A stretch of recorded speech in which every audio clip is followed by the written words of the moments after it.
Welcome back to Marhaba kids mall Islampura Malegaon. Designer में नया collection add हुआ है। मानव समाचार, मानवता के हक में। आप देख रहे हैं मानव समाचार। आइए देखते हैं ब्रेकिंग न्यूज। सोशल मीडिया के जरिए आपत्तिजनक फोटो खींचकर फिरौती मांगने वाले दोस्तों के गिरोह का भंडाफोड़। धुले शहर के देवपुर पुलिस स्टेशन में 2 दिन पहले एक व्यक्ति की आपत्तिजनक तस्वीरें बनाकर उससे रुपये मांगने का मामला दर्ज किया गया। इस मामले की जांच धुले स्थानीय अपराध जांच शाखा एलसीबी ने की और 4 लोगों के एक गिरोह को गिरफ्तार कर लिया गया।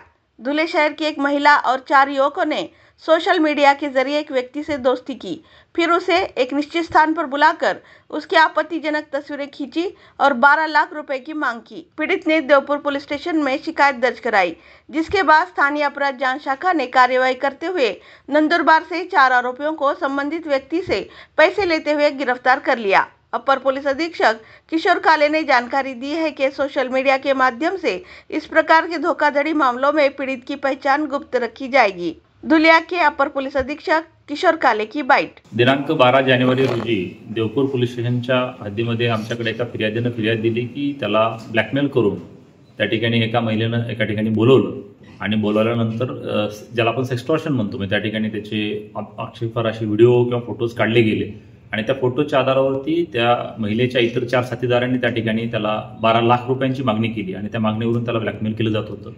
सदर 12 लाख रुपयांच्या मागणीवरून आमच्या एलसीबीच्या टीमनं त्यांना काही रक्कम त्याच्यापैकी स्वीकारत असताना नंदुरबार येथे पकडलेलं आहे आणि त्या पकडल्यावरून त्यांच्या विरोधात खंडणीचा गुन्हा दाखल करण्यात आलेला आहे। एकंदरीत यांची मोडस पाहता अशा पद्धतीनं सोशल मीडिया किंवा इतर माध्यमातून पीडितांशी संपर्क साधायचा, त्यांना जाळ्यात ओढायचं आणि त्या ठिकाणी नंतर एकांतात बोलवून त्यांच्या अशा पद्धतीनं आक्षेपार्ह फोटो किंवा व्हिडिओ काढणं अशी मोडस त्याच्यामध्ये आहे।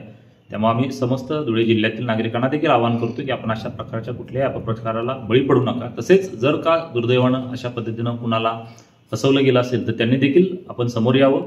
आपली ओळख आम्ही गुप्त ठेवू, आपल्या नाव कुठल्याही प्रकारे मीडिया किंवा इतर कुठल्याही माध्यमातून एक्सपोज होणार नाही याची आम्ही काळजी घेऊ। मात्र सदर टोळीद्वारे फसवले जर कोणी गेलेलं असेल तर त्यांनी देखील समोर यावं असं आवाहन आम्ही या निमित्तानं करत आहोत।